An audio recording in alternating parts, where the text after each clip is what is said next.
Hola, bienvenidos a este nuevo encuentro dentro del ciclo de conferencias sobre ciencias veterinarias que organizan la Federación Veterinaria Argentina y la Facultad de Ciencias Veterinarias de la Universidad Nacional de La Pampa. Mi nombre es Luciano Aba, soy editor del periódico Motivar y los voy a estar acompañando una vez más en este encuentro en los cuales se sigue vinculando el concepto de una sola salud, un compromiso de la profesión veterinaria, como bien le gusta decir a todos los directivos de la Federación Veterinaria Argentina. Como les decía, vamos a estar transitando otros 60 minutos. Nuevamente vamos a estar escuchando a Belén Schiaffino, de la Universidad Nacional de La Pampa también. Como les decía, y les voy a pedir por favor, ustedes van a tener el chat a disposición para decirnos de dónde nos están escuchando, de qué localidad, de qué provincia. Les voy a pedir que apaguen sus cámaras, que apaguen sus micrófonos, que no los enciendan, que si no los voy a tener que silenciar yo mismo para poder escuchar la charla que vamos a estar escuchando, esta segunda parte de todo lo que tiene que ver con enfermedades parasitarias transmitidas por los alimentos. Y le voy a dar la bienvenida a Ignacio Cotani, también representante del área de extensión universitaria de la Facultad de Ciencias Veterinarias de La Pampa. Hola Ignacio, ¿cómo estás? ¿Qué tal, Luciano? Buenas tardes. Buenas tardes a todos. Nuevamente es grato estar con todos ustedes presentes en esta nueva charla del ciclo que hemos armado en conjunto con la FEVA, al cual siempre agradecemos en la figura de Héctor y todos los integrantes de la FEVA que nos acompañan. Y bueno, volver a agradecer nuevamente a Belén por esta segunda parte que nos va a brindar sobre las setas parasitarias. Así que, bueno, esperemos que puedan disfrutar de la charla, aquellos que se hayan sumado y aquellos que ya venían de la semana pasada, que, bueno, puedan seguir sumando conocimientos a esta charla que está dividida en 3 partes y que la tercera parte, va a tener un impasse semanal, porque la semana que viene hay otra temática que ya estaba organizada así, pero bueno, dentro de 15 días volveremos con la tercera parte de Belén. Muchísimas gracias, Belén, por el acompañamiento a la facultad, como siempre lo venís haciendo. Así que bueno, les dejo un saludo a todos. Bien, Ignacio, muchas gracias. Y ahora sí, para darles la bienvenida también a las muchas personas que ya están esperando a Belén Schiaffino para escuchar su disertación, le va a dar la bienvenida también el doctor Héctor Otermin, quien es el presidente de la Federación Veterinaria Argentina. Hola Héctor, ¿cómo andás? Hola Luciano, buenas tardes. Buenas tardes Belén, buenas tardes Ignacio. Bueno, en agradecimiento a todos. Hoy un nuevo ciclo, una nueva jornada de este ciclo que ya llevamos prácticamente casi 90 días ininterrumpidos. Y bueno, hemos caído en un tema que es preponderante, un tema que lo hemos tenido que dividir en 3 partes porque realmente es algo que tenemos que entender tanto los veterinarios y la población en general. Todo el mundo debe entender de la importancia de las setas parasitarias y todas las setas que hay transmitidas por los alimentos. Y en esta división de las 3 jornadas está dada la amplitud de este tema. La amplitud de este tema, y todos tenemos que entender, la población en general, tomar las medidas de precaución y nosotros saberlas transmitir. Yo creo que eso es fundamental. No me quiero extender, nada más agradecerles a todos los que nos vienen siguiendo en todas estas jornadas, un muy buen número de colegas que van a lo largo y a lo ancho de toda la República Argentina. Inclusive hemos tenido en las últimas jornadas asistentes de países limítrofes. Así que bueno, muchísimas gracias a todos los que se acercan a seguir el ciclo de webinar de la Federación Veterinaria Argentina y de la Facultad de Ciencias Veterinarias. Espero que les sean de utilidad todos los aportes que les pueda brindar a Belén. Muchas gracias. Bien, Héctor, y bueno, gente escuchándonos de Río Negro, de Bragado, de Tandil, de la Facultad de Ciencias Veterinarias de Tandil, Les cuento que se escucha bien, que más allá que en el chat alguno pueda no escuchar o tener algún problema, yo me voy a dar cuenta si la transmisión está saliendo correctamente. Y ahora sí quiero presentarles a Belén Giafino, quien es referente del área de capacitación del SENASA La Pampa San Luis, y ejerce como docente en la Cátedra de Bromatología y Tecnología de los Alimentos de la Facultad de Ciencias Veterinarias de la Universidad Nacional de La Pampa, jefa del servicio de frigoríficos de exportación de Speluzzi y Patagonia Meat, y también, como agregaban recientemente, también está cursando, Belén, vos me vas a saber decir mejor, a ver cómo lo entendí, una maestría internacional en tecnología de los alimentos, dictada en la UBA y también con la Universidad de Parma de Italia. Así que bueno, Belén, bienvenida. ¿Cómo estás para enfrentar esta segunda charla? Bueno, muy bien, más expectante que todos los que están del otro lado de la pantalla. Así que bueno, gracias por la presentación, gracias por las palabras de Ignacio, de Héctor, las tuyas, Luciano. Y bueno, si estamos, arrancamos. ¿Les parece? Estamos muy bien, Belén, estamos muy bien, todo tuyo. Bueno, muy buenas tardes a todos, gracias por estar del otro lado. Y sí, tal como dijeron los chicos, hoy vamos a continuar con esta segunda jornada de las 3 que están dedicadas a este tema. Vamos a hablar de enfermedades parasitarias transmitidas por alimentos, y nos vamos a centrar en otra enfermedad del grupo 1, como habíamos visto. Ahora vamos a repasar para la gente que se suma en esta jornada. Y bueno, y espero que cumpla las expectativas. Las preguntas, Luciano, que las vayan escribiendo y vamos resolviendo al final de la jornada, ¿te parece? Me parece muy bien, Belén. Vamos haciendo las preguntas vía chat y las vamos a responder al final, como decís vos, Belén. Muy bien, bueno, vamos a ver entonces. Bueno, en la clase anterior lo que habíamos hecho había sido clasificar de alguna forma o agrupar las enfermedades parasitarias transmitidas en alimentos en 3 grupos. En el grupo 1 habíamos mencionado, como vimos en la clase anterior, que estuvimos hablando de teniasis y también hablamos algo de cisticercosis, que la fase infectante del parásito se encuentra como parte obligatoria de su ciclo biológico en un alimento de origen animal. En el caso del grupo 2, esa fase infectante, los parásitos la van a cumplir obligatoriamente en plantas y verduras. Y para no extendernos en esto, que por ahí ya lo vimos en la clase anterior también, el grupo 3, en donde la fase infectante de esos parásitos se van a encontrar en los alimentos, pero por una contaminación. A diferencia de los otros 2 grupos, no es que es una parte obligatoria de su ciclo estar en el alimento. ¿Estamos? Bueno, este cuadrito para algunos les va a resultar conocido. Yo ya tildé las que vimos en la clase anterior, y hoy nos vamos a detener en la triquinelosis o triquinosis. ¿Por qué nos vamos a dedicar a esta enfermedad? La triquinosis es una enfermedad de alto impacto en la República Argentina. Se registran brotes todos los años a pesar de campañas de concientización y de prevención que vamos a ver casi llegando a la última etapa de la charla. Hay etapas en el año que puede haber más casuística, pero los brotes existen. Vamos a ver cuáles son los factores posteriormente durante la jornada. Y tenemos que tener en cuenta que esta es una enfermedad de denuncia obligatoria, tanto sanitariamente como penalmente, porque es una enfermedad que con ayuda y cada uno cumpliendo su rol es una enfermedad erradicable. Es una enfermedad, y vamos a ver, con síntomas muy importantes que afectan a las personas y que puede ser potencialmente mortal. Entonces, teniendo en cuenta todas estas condiciones, me parece que era necesario dedicarle una charla, una de estas clases, a la triquinosis o triquinelosis. Bien. Vamos ahora a la protagonista de la historia, como digo yo. La Trichinella spiralis. ¿Qué vemos en esta imagen?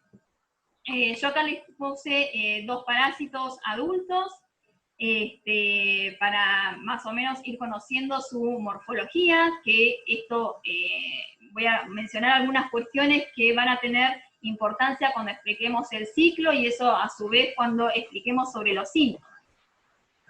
¿Qué tenemos que saber de este nematode? Es un endoparásito.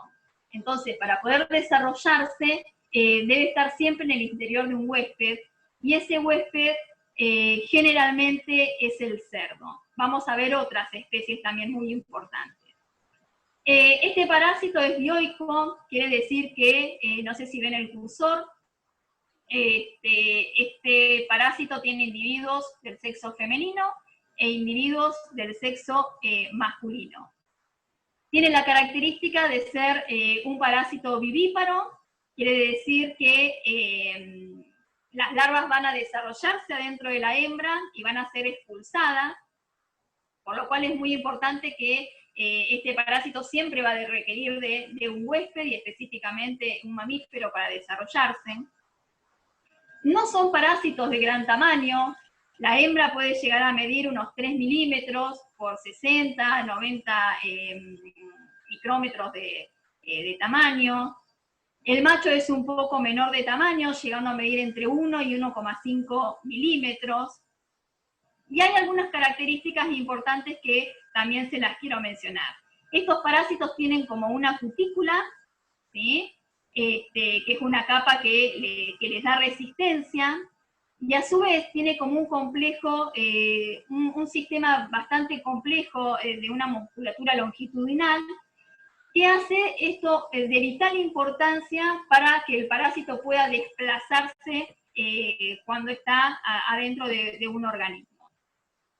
A su vez, cuenta con algunas características del macho que son bastante llamativas, digamos, cuando nosotros lo podemos ver a través de una microscopía, que son estos apéndices caudales lobulares, que son de gran utilidad durante el acto de copulación con la hembra. Ya después, más adelante, vamos a retomar todos estos conceptos que vimos y por qué la importancia de que los resalten.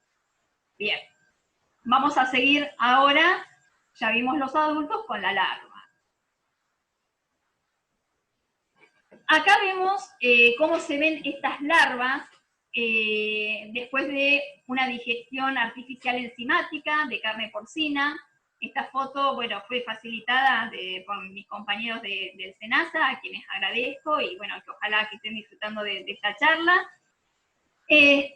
Son muy pequeñas, de 0,9 milímetros, y generalmente las podemos encontrar de esta forma, o como vemos en esta imagen, bien enrolladitas con una forma de limón. Y acá tenemos otra imagen en donde la larva está en la musculatura, para que ustedes vean también cómo se ve, ¿sí? Muy breve vamos a pasar una imagen de unas larvas. Vamos a ver si podemos ver el video. Muy cortito.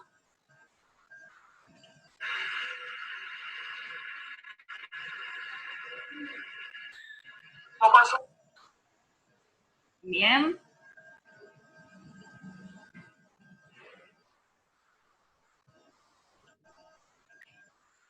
¿Retomamos ahí la pantalla, Luciano? Sí. Sí, retomamos la pantalla. Vamos a ver el video de algunas larvas cómo se ven en la microscopía. Bueno, ¿qué pasa entonces con estos parásitos? ¿Cuál es su ciclo de vida? Bueno, el ciclo de vida de estos parásitos van a tener algunas variaciones dependiendo del huésped. Y podemos encontrar 3 ciclos bien definidos. Un ciclo de vida doméstico, en donde el huésped parásito va a ser el cerdo. También un ciclo de vida silvestre, en donde los huéspedes van a ser animales salvajes, por ejemplo, el zorro, el jabalí, el puma, la mulita. Y el ciclo de vida semidoméstico, en donde los huéspedes suelen ser animales como el perro, el gato y los roedores. Bueno, vamos a ver un poquito, entonces, del ciclo, cómo se inicia. Vamos a empezar por este punto. El ciclo se inicia con el ingreso de las larvas al cuerpo del huésped. En este caso, fíjense que puede ser un roedor, un animal doméstico o la persona. Esto ocurre cuando estos huéspedes van a ingerir carne cruda o mal cocida o algún otro tipo de alimentos derivados, ¿sí? Y en ese alimento se encuentra la larva enquistada, ¿sí?, del parásito. Cuando yo voy siguiendo acá con la flechita. Cuando estos quistes son ingeridos, llegan al estómago y ahí se van a exponer a la acción de diferentes enzimas digestivas, al bajo pH de los jugos gástricos, y lo que trae como consecuencia que toda esa capa, ese quiste que lo recubría, se desintegra y quedan liberadas las larvas en el estómago. ¿Qué hacen? Estas larvas van a llegar hasta el intestino delgado para poder continuar su ciclo. En el intestino delgado, esas larvas lo que hacen es penetrar en la mucosa intestinal del huésped y va a sufrir diferentes mudas. Va a pasar desde larva 2 a una larva 5. No vamos a entrar en mucho detalle, pero sí para que sepan cómo es este ciclo. Y finalmente va a alcanzar la madurez en el intestino delgado. ¿Qué hacen estos parásitos adultos? Van a invadir las células del epitelio intestinal y es ahí donde en estas células va a ocurrir la cópula entre el macho y la hembra. Se ha descubierto que estas hembras liberan como algunas sustancias químicas que tienen una función de ferormona, que atraen al macho, y el macho, ¿se acuerdan con esa capa muscular que hoy nosotros habíamos hablado? Se va a ir acercando hasta la hembra para que de esta manera ocurra la fecundación. Y ahí vamos enganchando con esas cuestiones que estuvimos hablando de morfología. Cuando finalmente ocurre esta fecundación, el macho muere. Pero la hembra, ¿qué hace? Sigue invadiendo. Va a penetrar la mucosa intestinal y después de 10 días, ya esa hembra fecundada va a liberar las larvas que se desarrollaron, que vimos hoy en la imagen, que se desarrollan adentro del parásito hembra. Entonces libera esas larvas más o menos a los 10 días post-infección. Esas larvas, ¿qué es lo que hacen? Van a entrar a los vasos sanguíneos. En una primera instancia, en realidad lo que hacen es específicamente ingresan a las venas y a través de ese retorno venoso llegan al corazón, hacen un circuito por los pulmones, vuelven al corazón y a partir de ahí es distribuido a través de la sangre arterial a todo el organismo. Mediante la circulación sanguínea, ¿qué es lo que consiguen? Que lleguen y se puedan distribuir en diversos órganos del cuerpo. Siempre, tal como hablábamos en la clase anterior, ¿estos cuáles van a ser? Los músculos estriados, los que más actividad tienen, los que más irrigación sanguínea van a tener, ahí esa larva puede llegar. Entonces, de esa manera lo que hacen es llegar a músculos como el cuádriceps, el macetero, la lengua, el bíceps, el diafragma. Entonces, invaden, comienzan a invadir. ¿Qué pasa cuando llegan las células musculares? Las larvas van a comenzar a crecer y generan unos cambios estructurales en el músculo y funcionales también, y forman lo que se llama una célula nodriza. Y en esa célula es donde la larva va a permanecer incluso hasta por periodos viables de 2 años. Esa célula nodriza, con la larva que está dentro, que puede haber hasta 3, es lo que nosotros llamamos un quiste. ¿Bien? Ese quiste entonces puede tener hasta 3 larvas viables. ¿Cómo se cierra el ciclo? Cuando finalmente algún otro individuo, ¿sí?, ingiere ese músculo con esas larvas viables. ¿Bien? Bueno, ¿cuáles son los alimentos asociados a lo que mencionamos recién? Bueno, tenemos desde embutidos a partir de animales como el jabalí. Acá tenemos una rica mulita hecha con verduras, una carne poco cocida. Recordemos que puede haber una cultura de comerla de esta forma, pero saber cuáles son los riesgos. Y la ingestión de carne cruda también es un alimento que está asociado a estas condiciones. ¿Bien? Bueno, sintomatología. Vamos a seguir entrelazando lo que estuvimos viendo. El periodo de incubación para esta enfermedad puede variar en un rango de 2 a 45 días, con un promedio de entre 5 y 10 días. Aunque muchas infecciones pueden transcurrir de forma sintomática, generalmente hay una sintomatología clínica que se la puede dividir por fases.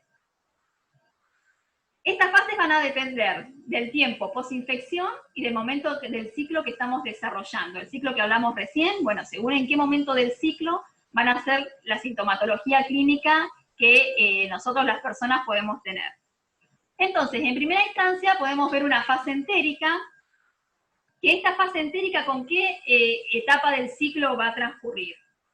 Va a transcurrir durante la primera semana posinfección. El paciente o la persona va a sentir cólicos, cólicos abdominales, náuseas, diarrea, y que coinciden con el periodo en que la larva que nosotros habíamos ingerido de forma en el quiste, la larva se libera de ese quiste, ¿sí? En el estómago. Entonces comenzamos con esta fase entérica y con estos síntomas más característicos. Pero recuerden que después había una migración de esa larva. Entonces, 2 semanas después de la infección, empiezan a aparecer los signos sistémicos. Edema facial, periorbitario, una fiebre persistente, cefalea, fotofobia. ¿Qué pasó? Que esas larvas que estaban en el intestino delgado comenzaron a pasar al torrente sanguíneo. Y ahí empiezan a invadir otros tejidos y, por ende, su sintomatología en esta fase. Después, posteriormente, se va a desarrollar una fase muscular. ¿Con qué parte del ciclo coincide esta fase muscular? Es cuando comienza la invasión a los músculos. ¿Bien? Entonces, el paciente, ¿qué va a sentir? ¿Qué va a decir esa persona si va a un médico? Que tiene dolor muscular, que va a tener afección, como tiene afección de los músculos respiratorios, puede tener alguna dificultad respiratoria, dolor en los músculos de la masticación, le puede tener una dificultad al hablar, ¿sí? ¿Todo por qué? Porque las larvas están invadiendo el músculo. Y después, tenemos que tener en cuenta que en esta fase podemos pasar a una fase crónica, o las infecciones graves se pueden complicar con algunas complicaciones cardíacas, como miocarditis, insuficiencia cardíaca. Podemos tener alguna sintomatología neurológica, encefalitis, meningitis, puede haber convulsiones, pueden afectarse los pulmones, ¿sí? Entonces, generalmente puede que esta sintomatología, cuando pasa en esta situación grave, ¿sí? Puede llegar a la muerte por ser secundaria a una, por ejemplo, miocarditis o a una secundaria a una encefalitis, ¿sí? Bien, ¿qué pasa con esta fase crónica? Después de 2 o 3 meses, cuando las larvas que llegaron al músculo comienzan a enquistarse, esos signos y esos síntomas se comienzan a resolver gradualmente, de a poco. Y ya para el 3er mes, la mayoría de los síntomas van desapareciendo. Pero las larvas quedan enquistadas en las células musculares, ¿sí? Entonces, puede haber que haya mialgias de manera frecuente, de forma permanente, que la persona curse con algún cansancio por debilidad muscular. ¿Por qué? Porque el individuo permanece con esos quistes en su tejido muscular. Ahora, ¿cuáles son los factores de riesgo que mantienen a este ciclo activo? Yo traté de agruparlos en 3, digamos, en 3 grupos como para explicarlo de una forma un poco más ordenada.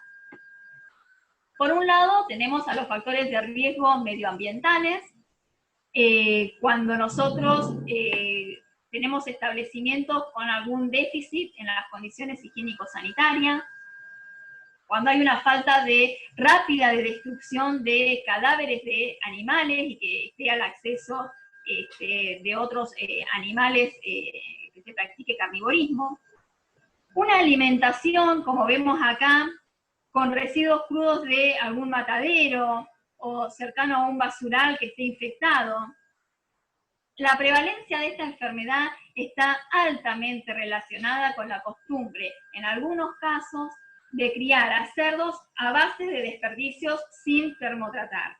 Restos de una cocina, restos de los restaurantes.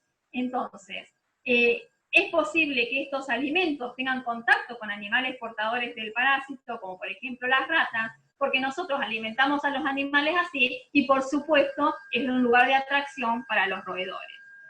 Entonces, cuando si a esto le sumamos una falta de programa de derratización, la rata va a tomar una importancia altísima, ¿sí?, para la perpetuidad de este ciclo que estuvimos viendo hasta recién, tanto como un huésped reservorio y como vector, y que la puede ir transmitiendo obviamente a todos los restos de los animales. Y bueno, y también a esto, como habíamos mencionado recién en cuestiones medioambientales, es la presencia de algún basural abierto y que pueda ocurrir lo que vemos acá en la imagen.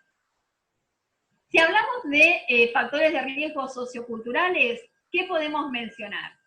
El consumo de carnes silvestres, como el puma, jabalí, es común en algunas zonas, en la provincia en la que estamos nosotros, la faena doméstica y la carneada de cerdos en el campo.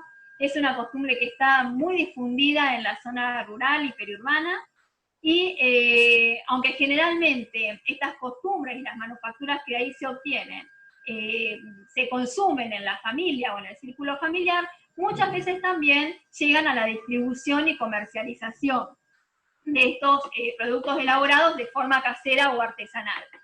Si nosotros no tenemos la precaución, y ahora vamos a ver, de realizarle un análisis a esa materia prima, podemos estar ocasionando un daño muy importante. Ya lo vamos a ver más adelante. Y por último, educación.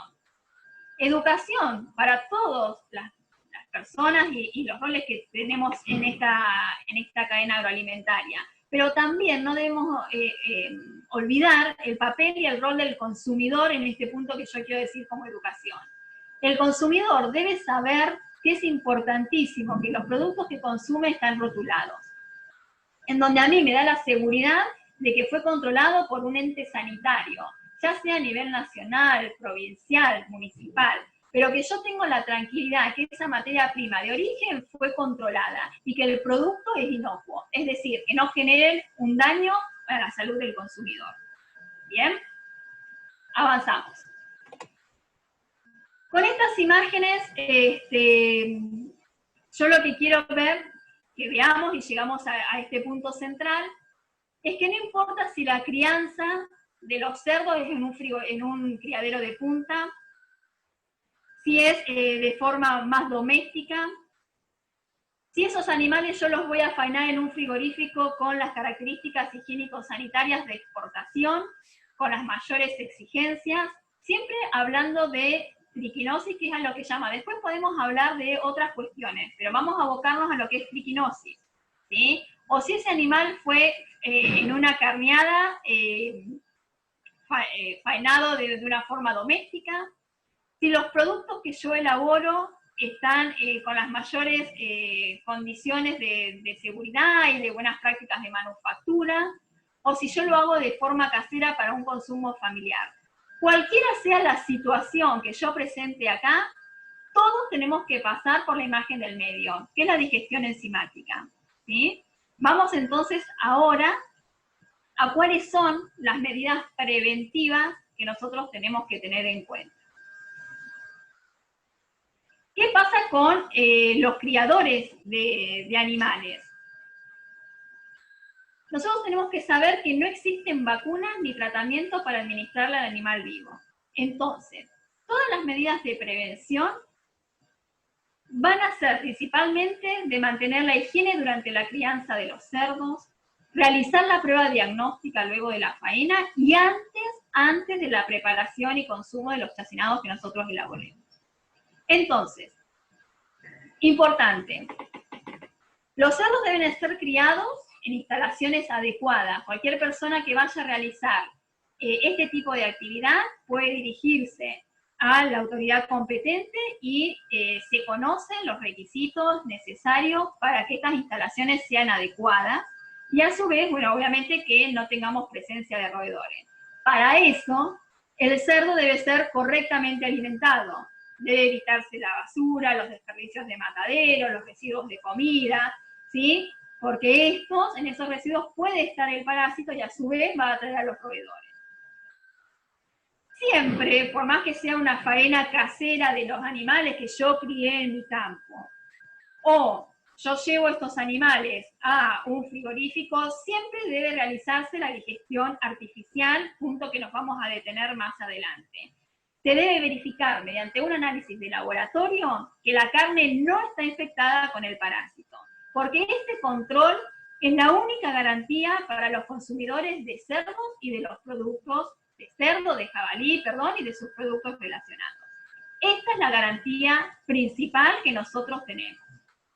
Y por último, como habíamos mencionado hoy, en un sistema de crianza, la eliminación rápida de los cadáveres, más que nada para que no lleguen a tener contacto con otros animales y que por carnivorismo después se propague la enfermedad a otros animales también, ¿sí? Bueno, ¿qué pasa con los consumidores? También tenemos que tener y conocer cuáles son las medidas preventivas para mí como consumidor.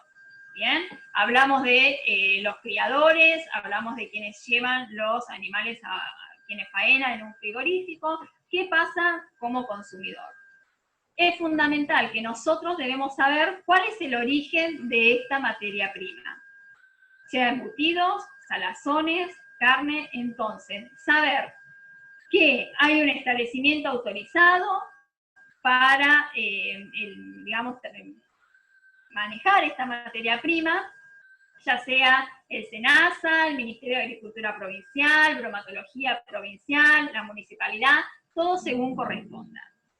Entonces, a partir de ahí, consumir productos que estén rotulados, ¿bien? En donde yo tenga el establecimiento elaborador, los datos de ese producto, la fecha de elaboración, alguna fecha de vencimiento, que a mí me permita que en el caso de tener una sospecha de que yo haya tenido un contacto con el parásito que pueda desarrollar la enfermedad, puedo hacer una trazabilidad, un seguimiento hacia atrás de ese producto, cuál fue su origen y cuál fue su materia prima. También tenemos que tener en cuenta cuando nosotros consumimos carne, la temperatura de cocción. Ya dijimos el otro día, tienen que desaparecer los jugos rosados. La imagen que vimos hoy era un factor de riesgo, ¿sí? En donde nosotros tenemos una buena cocción por fuera y por dentro podemos ver que la sangre está todavía sin cocción, la musculatura central sin cocción. Entonces, una temperatura interna de 71 grados a mí me va a prevenir que pueda consumir ese parásito de forma viable. Y por último, el control de productos de la casa. Es importante que las carnes destinadas a ese consumo particular del cazador y su familia estén sometidas a una inspección veterinaria post-mortem y a la toma de muestras, que ahora lo que vamos a ver, de los músculos como el diafragma, la lengua, el macetero, y que sean enviadas a un laboratorio, ¿sí? Para determinar que son libres de triquinosis. Bueno, un videíto cortito, Luciano, ¿me vas diciendo? Sí, Belén, estamos bárbaros. Te cuento que ya sobrepasamos ampliamente las 100 personas que te están mirando de distintos lugares de la Argentina, también de Paraguay y otros países limítrofes. Así que, Belén, venimos muy bien. Te cuento que nos quedan 25 minutos para llegar a las 8 de la noche, así que estamos perfectos. Te dejo seguir con tu presentación. Bueno, acá vamos a ver un videíto que es del SENASA con algunas medidas de prevención para los consumidores. Tenemos que saber que si vamos a adquirir algún producto derivado de animales silvestres, de chancho, de puma, de jabalí, tenemos que comprarlos, si son chacinados, salazones, en lugares habilitados, y si es carne fresca que compramos y no sabemos de dónde viene, o mismo productos de la casa, cocinarlos bien, es la única manera que destruya las larvas. Si compramos alimentos, tenemos que fijarnos que tengan rótulo, que tenga etiqueta, cosa de saber que fueron elaborados en lugares habilitados. Hay que tener en cuenta que la cocción en microondas, la salazón y los procesos de ahumado no matan a las larvas de triquinela. Y el congelado en un freezer común y corriente tampoco, con lo cual no es un método aconsejable para destruir las larvas.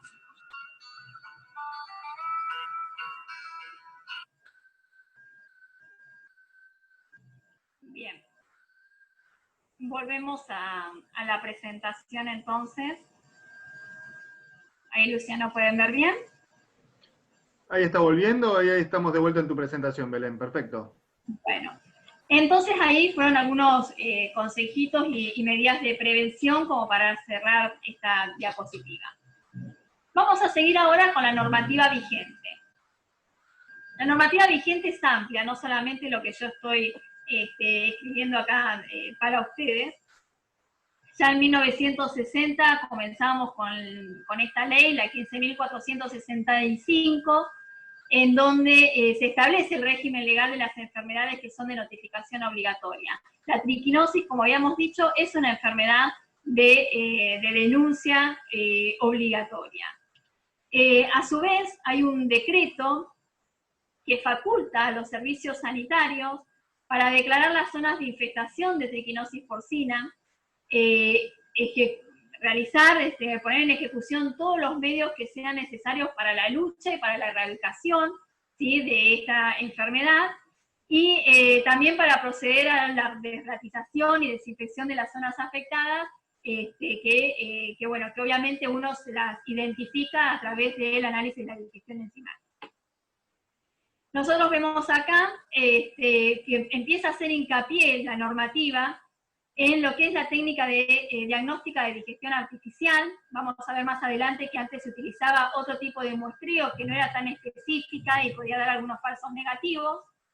Entonces la normativa fue cambiando para ir llevando hoy por hoy a que esta técnica sea la única aprobada para determinar si esa muestra es libre o no de triquinosis.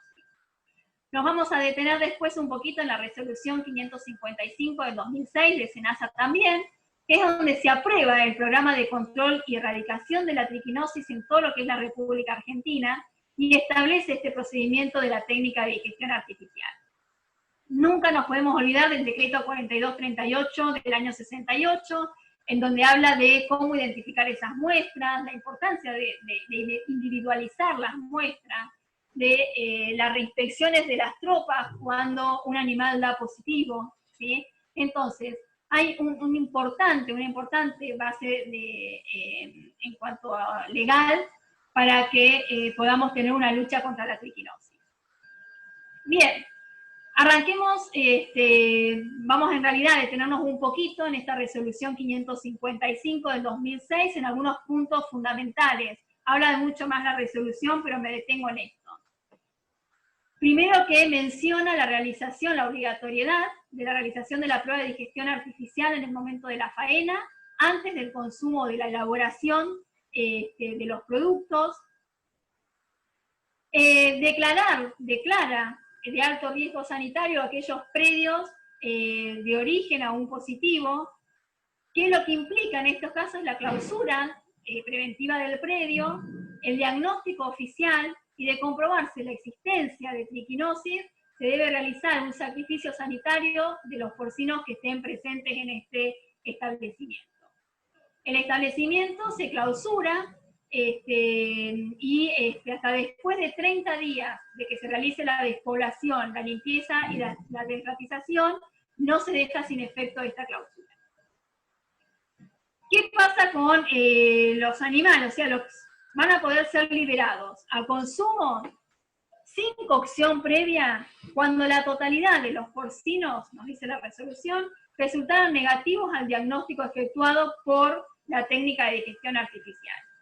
Y en el caso de que no pudiese someterse estos animales faenados a este tipo de diagnóstico, solamente la carne va a ser liberada a un consumo humano cuando se haya termoprocesado a una temperatura superior a los 80 grados, cosa que garantice que esa temperatura llegue a la masa muscular para matar a la larva. ¿Bien? Entonces, estos son algunos de los puntos importantes de esta resolución sobre los cuales me quería detener. Ahora bien, si yo quiero y estoy hablando de la digestión enzimática, ¿dónde son los lugares de toma de muestra de estos animales? Bueno, yo acá les puse esto gráfico. Las muestras a enviar, dijimos que eran de los músculos más con mayor actividad. En estos animales tenemos el músculo macetero, los músculos intercostales, el diafragma y la base de la lengua. Y en el caso, bueno, acá unas imágenes para que ustedes vean un dibujo, no un dibujo, sino una imagen real, donde tenemos el pilar del diafragma, ¿sí? Unas muestras. Y en el caso del jabalí, se le suma, ¿sí?, otro lugar de toma de muestra, que es el garrón o el brazuelo. Recordemos que este animal no es tan sedentario como puede ser el otro, sino que tiene una mayor actividad, entonces estos músculos empiezan a tomar un protagonismo para la presencia de las larvas, ¿sí?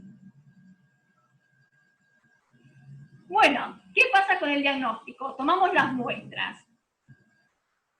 Acá les hice un cuadro comparativo de lo que menciona la normativa vigente, que es la digestión enzimática, y la que quedó en desuso, que es la triquinoscopía o microscopía directa.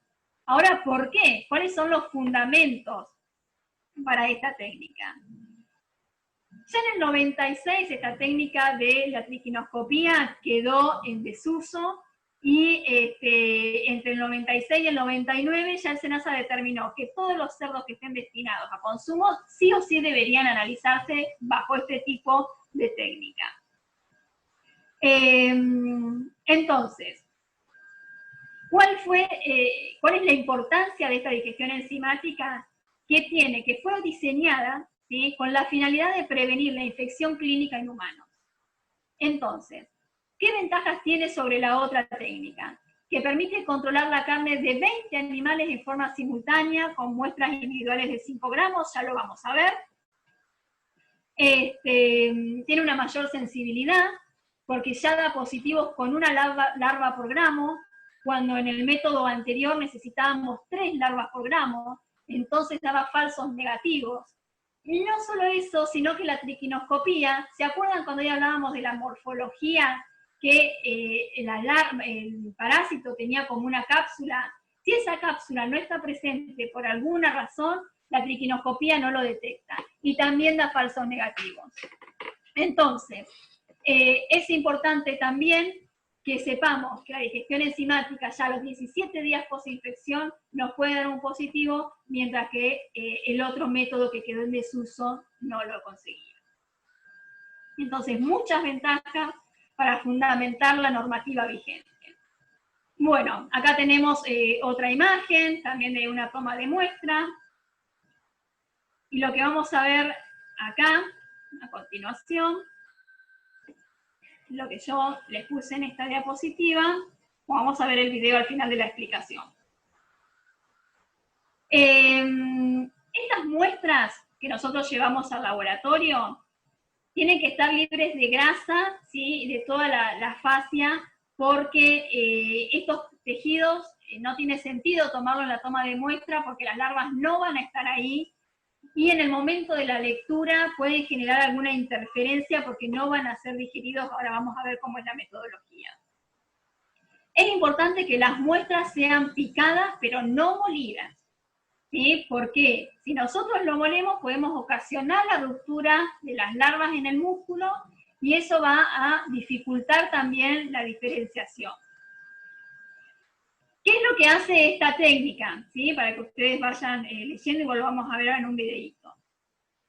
Esta técnica lo que hace es simular lo que yo les contaba hoy en el ciclo biológico que nos pasaba a nosotros en el organismo.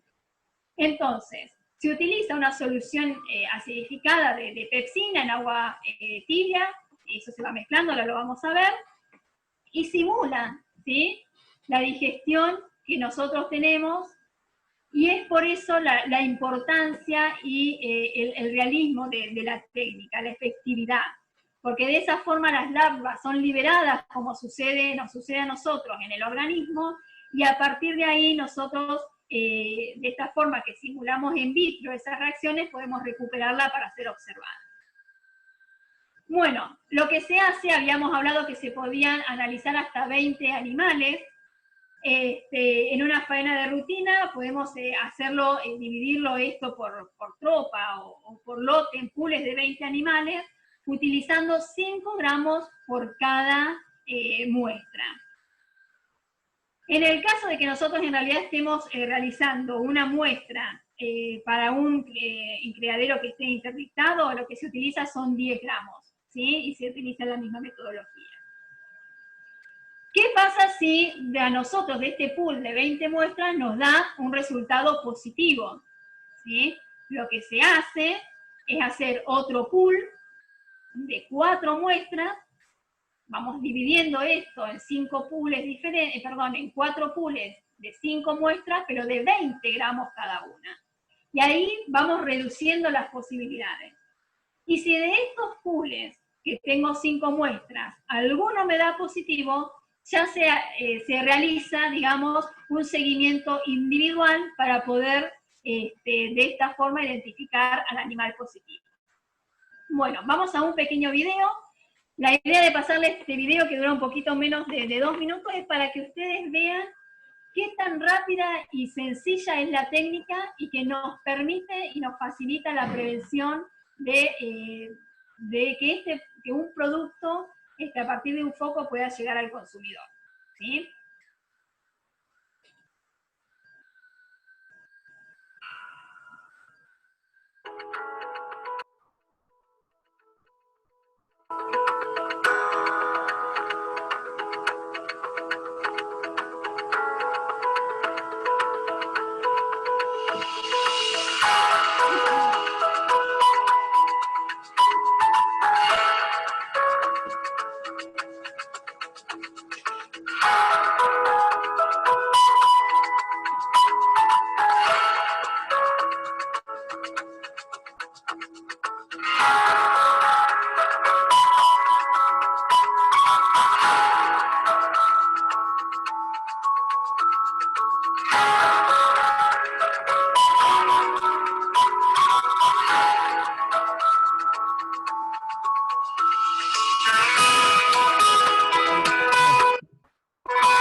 Bien. Voy a compartir pantalla nuevamente. Bueno, espero que el video haya sido claro. Es una técnica, esas son, digamos, los pasos que están por normativa, habían visto primero un reglamento, así que bueno, esa es la técnica de diagnóstico de la trichinela para digamos, las muestras de carne que se procesa, ¿sí? Bueno, continuamos entonces. Lo que podemos ver acá es un mapa de, bueno, yo acá les puse la referencia, por si hay alguien conectado que no sea de Argentina, es el mapa de San Luis, historias de la red de SENASA, de la regional en la que yo trabajo y pertenezco, a La Pampa San Luis. De todas maneras, a esta dirección de SENASA, corsonosis@senasa.gov.ar, pueden escribir, la gente es súper agradable y enseguida les va a dar la referencia de los laboratorios a nivel nacional de esta red de SENASA. Bueno, nosotros tenemos acá la provincia de San Luis, que está dividida en departamentos, y yo les marqué con rojo la cantidad de laboratorios de la red SENASA que están hoy por hoy activos y disponibles para el envío de las muestras. Y en este caso, la provincia de La Pampa, también dividida por departamentos, y la cantidad de laboratorios presentes por parte del SENASA. ¿Sí? Estamos hablando de un total de 37 laboratorios, si mal no he contado. Bueno, ¿qué tenemos acá? El tema es que estos son algunos de los titulares que encontré del año 2020, es decir, este año con algunos meses nada más hacia atrás, y año 2019. Entonces, tenemos noticias de que se controlan focos de triquinosis, que tenemos clausuras de criaderos, que se pide la faena controlada de cerdos a un frigorífico, que hay destrucción de carne con triquinosis, que hay sospecha de algunos productos que pueden tener triquinosis, y lamentablemente incluso también, recuerden que estas noticias son a nivel nacional, algunas que pude ir juntando, que hay casos en personas, ¿sí? Entonces, siempre recuerden que todas estas capacitaciones y charlas que nosotros hablamos es para concientizar a cada uno de nosotros en nuestros diferentes roles para tratar de evitar que estos titulares estén presentes. Recordemos que estamos diciendo que estamos buscando por normativa la erradicación de la triquinosis. Y aún así, todavía tenemos estas situaciones en donde hay personas que han contraído la enfermedad. Bien, por el consumo de algún alimento en las condiciones que ya habíamos hablado. Campañas de comunicación, muchas, podemos decir que tanto a nivel nacional como provincial y municipal, los esfuerzos son muchísimos, sobre todo en esta época del año, para concientizar tanto a los criadores, a los elaboradores frigoríficos, la persona que lo consume, a los niños en las escuelas. Estas campañas han llegado a los chicos con algún sticker, como fue este caso, y siempre, tanto, digamos, el SENASA o las correspondientes autoridades, epidemiología, autoridades a nivel provincial, municipal, siempre están en la lucha para comunicar y que la gente sepa cuáles son los riesgos del ciclo biológico y qué se puede hacer para prevenir. Ahora, lo que yo les voy a pasar, y ya con el cierre, ya no vamos a tener ninguna otra imagen más, pero sí los quiero dejar con unos videos de gente que me han brindado sus experiencias y su apoyo a esta campaña, para que vean que en diferentes eslabones de la cadena sabemos qué es lo que tenemos que hacer y que lo estamos haciendo. Entonces, ahora vamos a ver a diferentes personas a quien agradezco de corazón por haberme mandado el video, por haber querido participar. Tenemos gente que hace carneadas y que nos cuenta cómo lo hace, gente que tiene establecimientos, criaderos habilitados, establecimientos elaboradores habilitados a nivel provincial, municipalidad. Así que bueno, yo los dejo ahora para cerrar con, digamos, su testimonio. ¿Bien? Espero que les guste lo que van a ver. Bueno, este era el fin del video. Mi nombre es Soledad. Mi familia tiene campo en un pueblo cercano a Bahía Blanca, en Mayor Curetovich. Y bueno, es tradición en nuestra familia la carneada. No sé, lo hizo mi papá durante muchos años y ahora continúa haciéndolo mi hermano. Siempre antes de comenzar a hacer se llevó y se lleva a analizar a la veterinaria del pueblo para saber que estos cerdos no tengan triquinosis. Hola, bueno, mi nombre es Joaquín Macera, soy de Banderaló, provincia de Buenos Aires. A pedido de Belén, me sumo a la jornada de capacitación de prevenir la triquinosis. Yo soy familia descendiente de italianos, parte materna y paterna. Seguimos con las tradiciones de los chacinados, de carneamos, y bueno, cada vez que se hace, tomamos muestra del cerdo, del músculo macetero, del ingresar a un laboratorio de General Villegas. Una vez que tenemos las muestras negativas, producimos los productos, elaboramos chorizos, pancetas, bordiolas, hacemos paté, morcilla, chorizo de cuero, pero tengan muy en cuenta que es muy importante hacer los análisis de triquinosis, como le dije. Espero que todos lo puedan hacer y muchísimas gracias.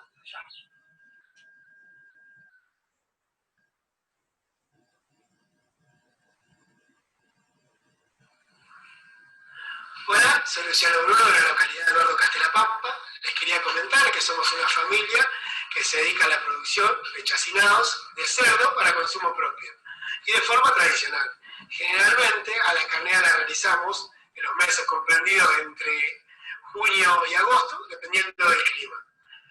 Los cerdos que nosotros utilizamos para dicha carneada provienen de productores conocidos de la zona.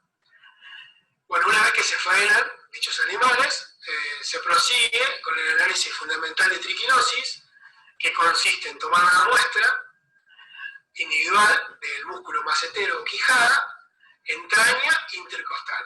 Se lo rotula y se lo enviamos a un bioquímico de nuestra ciudad, que es Ricardo Gabriel, que al momento de llegar a su laboratorio nos toma los datos personales y de dónde proviene dicho animal.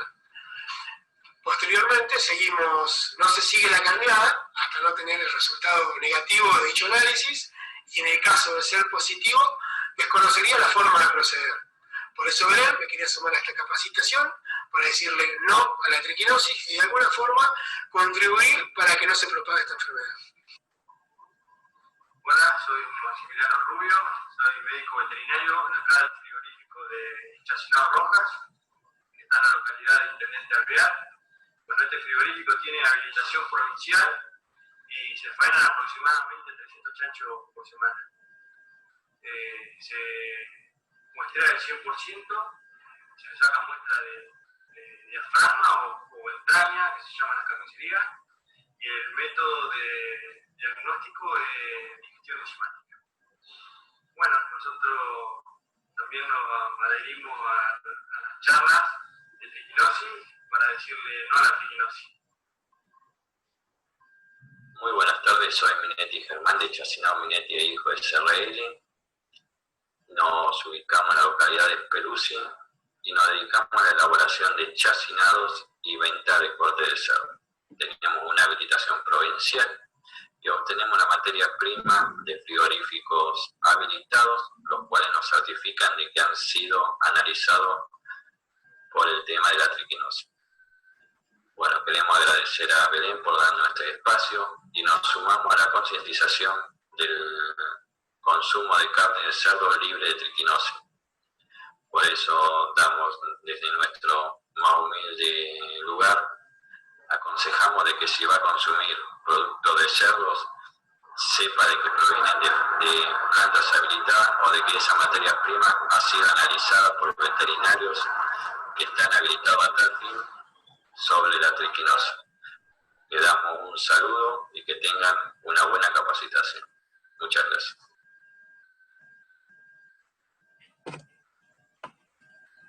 Bueno. Bien, Belén, muy bueno.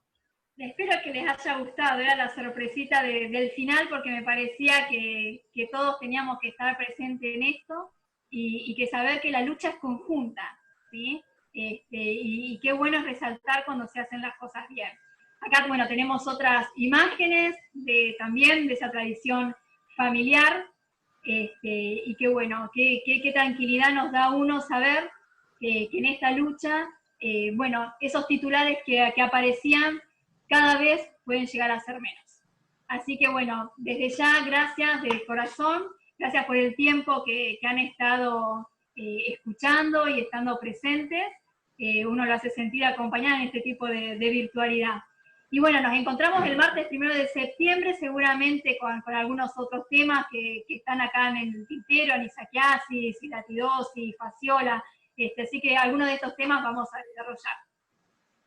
Seguro que sí, Belén. Bueno, seguimos superando la barrera de las 100 personas mirando tu presentación en este marco que da la Federación Veterinaria Argentina junto a la Facultad de Ciencias Veterinarias de La Pampa. Y bueno, Belén, tengo algunas preguntas, además de las muchísimas felicitaciones y éxitos que te están llegando vía chat, pero tengo una pregunta recurrente que tiene que ver con, al momento del envío de las muestras que mencionaste, si se pueden enviar congeladas.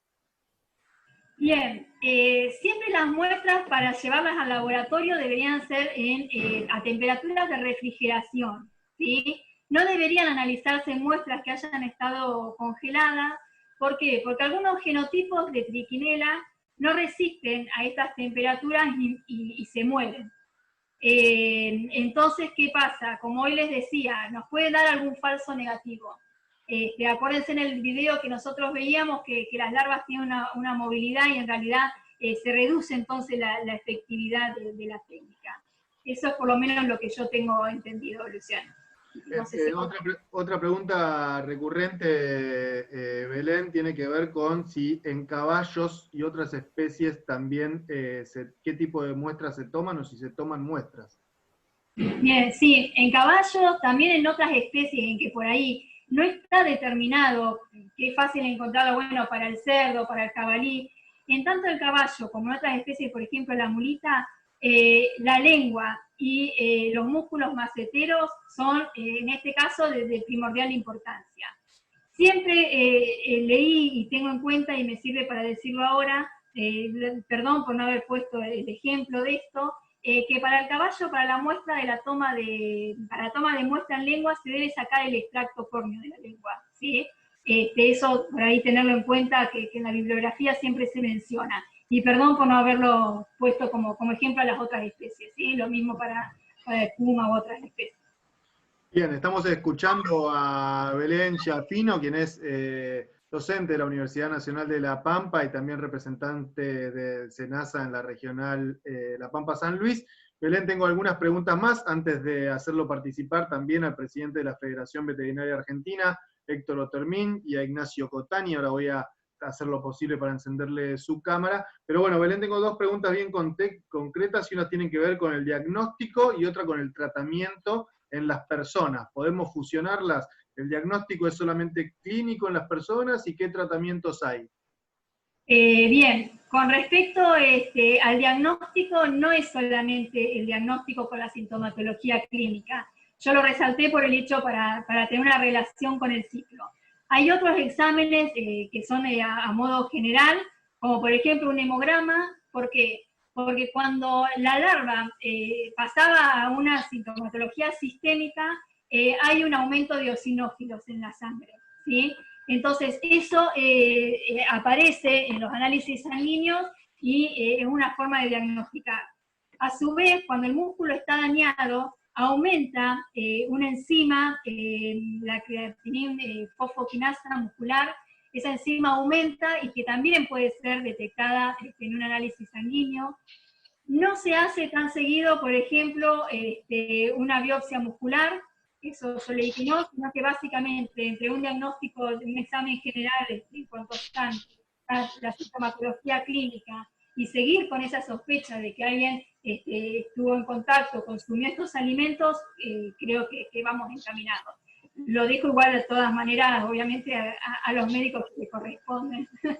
¿Sí? Y bueno, y con respecto al tratamiento, lo que acá es importante destacar, que el tratamiento del paciente va a tener efecto si uno lo hace en el momento que es agudo, en el escenario agudo, es decir, cuando ya la larva está enquistada en el músculo, actúa de protección y es muy difícil de un tratamiento. Entonces, el diagnóstico precoz es fundamental acá para que la persona reciba un tratamiento, ya sea con albendazol o mebendazol, ¿sí? Después, ya el resto va a ser más que nada sintomático, que tenga algún analgésico o algo que para paliar esa situación con la sintomatología que habíamos mencionado. Espero dentro de lo que sea haber respondido la duda, ¿no?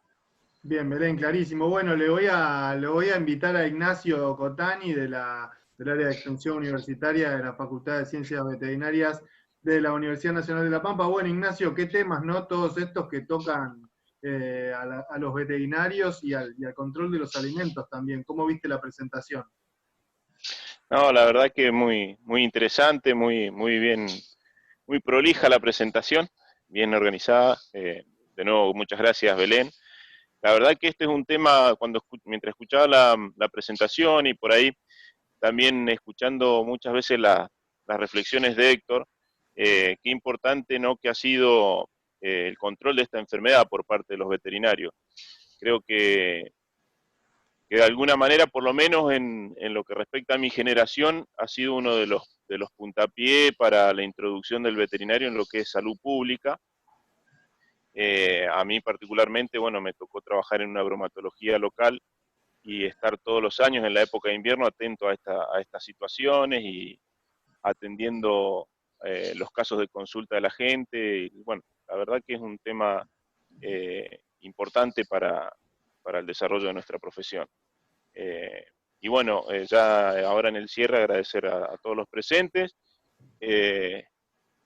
renovar este agradecimiento a Belén, que nos está dictando más que una charla, un pequeño curso de 3 módulos. La verdad que va a ser muy interesante poder finalizar en la tercera etapa dentro de 2 semanas. Y bueno, invitarlos como siempre a renovar nuestro contacto en la semana, el martes que viene. Ahí está, Ignacio, buenísimo. Gracias por los comentarios y tal cual, un tema muy identificado los veterinarios y con el tema de triquinosis y el trabajo de concientización, sobre todo, también lo he escuchado varias veces a Héctor hablar al respecto. Así que bueno, te doy la palabra a Héctor Otermin, presidente de la Federación Veterinaria Argentina. ¿Qué conclusiones, no sé si te queda alguna pregunta que quieras hacer también, Héctor, a Belén? Sí, un par de cositas simplemente, agradecerle y felicitarle a Belén porque realmente nos ha puesto sobre la mesa una tarea que nos tiene que llevamos todos los veterinarios adentro, que es la concientización hacia la población, hacerle saber que a todos nuestros allegados que cuando nos sentamos en la mesa, en cada producto lo que tenemos que preguntarnos si pasó por la inspección de un veterinario. Y ahí está toda la responsabilidad que nos compete a nosotros. Eso yo creo que es fundamental. Y a Belén simplemente le quiero hacer una preguntita más respecto al diagnóstico serológico. ¿Cómo lo ve de cara al futuro? Si puede ser una herramienta que podamos llegar a implementar en forma masiva o todavía no la ve viable para hacerlo masivo. Sí, no, que sí no tiene la vio. Sí, Héctor, me parece que es una herramienta importante a tener en cuenta, ¿sí? Porque me parece que es un método importantísimo para la acción, ¿sí? Para poder detectar, para poder actuar. Entonces esa herramienta serológica es fundamental. También hay algunas herramientas inmunológicas que me olvidé de mencionarle, como el ELISA o el parasitológico también. Entonces todas herramientas, me parece que de acá al futuro puede llegar a ser en forma masiva, sí. Bueno, bien, muchísimas gracias. Nos quedamos con algunas preguntas más, pero ya son las 8:10 de la noche en este ciclo de conferencia. Sí, Belén, te dejo el cierre a vos. No, interrumpo, ¿no? El cierre es todo tuyo. Si no llegamos a responder todo, tienen mis direcciones de correo ahí, pueden escribir. Yo agradezco a todos los que me escribieron con la charla anterior, así que bueno, gracias. Y los que alguna duda haya quedado, yo no puedo ver el chat, así que no hay ningún inconveniente, yo súper contenta y bueno, agradecida la participación de ustedes. No sé si podemos poner las cámaras de los que tienen, así aunque sea los veo para saludar. Bastante difícil, Belén, estuve toda la hora tratando de que nadie me prenda la cámara, ni me tiren un audio, así que los vamos a dejar por esta vez en el anonimato. Sí, pueden levantar las manos y saludarlas por el chat. Gracias por estar de verdad y que el tiempo es, en este horario y en estos días es terrible de encontrar, así que bueno, gracias, los espero el martes primero. Buenísimo, Belén, y muy interesante, y sin dudas que el tema lo es y que lo amerita, y que amerita seguir capacitando incluso a los veterinarios con su rol que tienen en este y otros temas vinculados a la salud pública. Bueno, Héctor, te empiezo a despedir. Ignacio, también te despido. Federación Veterinaria Argentina, Facultad de Ciencias Veterinarias de la Universidad Nacional de La Pampa. Belén Giaffino, una disertante de lujo que tiene la FEBA para hablar de enfermedades transmitidas por los alimentos, y esto sigue, ¿sí? Como todos los martes, vamos a estar el martes que viene también a las 7 de la tarde, y el 1 de septiembre, también a las 19 horas, volvemos con Belén para cerrar este ciclo de 3 charlas. Mi nombre es Luciano Aba, aprovecho y me despido, ahí llega la última pregunta y aprovecho y la respondo. Las charlas están todas disponibles en el canal de YouTube de la Facultad de Ciencias Veterinarias de la Universidad Nacional de La Pampa, y también en el sitio web de la Federación Veterinaria Argentina. ¿Sí? Me despido, ¿sí? Nos encontramos el martes que viene, cuídense mucho y seguimos capacitándonos con la FEBA y la Facultad de Veterinarias de La Pampa. Chau, nos vemos.